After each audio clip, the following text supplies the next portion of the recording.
Guys, luto tayo ng pansit. Pero ang lahok natin sa pansit ay ayan, sardinas guys. Mabilis lang yan. Ayan. So, ginigisa ko ng sibuyas bawang dyan guys. Ayan. Gisa-gisa lang tayo guys.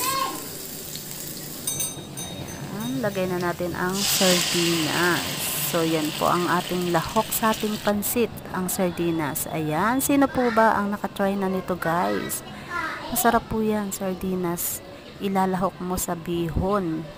So, magiging bihon with sardinas. Ayan, nailahok ko na ang bihon. Ayan guys. Yan lang po ang sahog niyan, sardinas guys. Pwede din naman lagyan yan ng gulay if gusto nyo po. Ayan guys, tingnan nyo. Masarap po yan, try nyo guys. Sa mga hindi pa nakatikim ng ganyang luto, so i-try nyo po guys. Yan, masarap po yung pansit na sardinas. Ayan, imbis na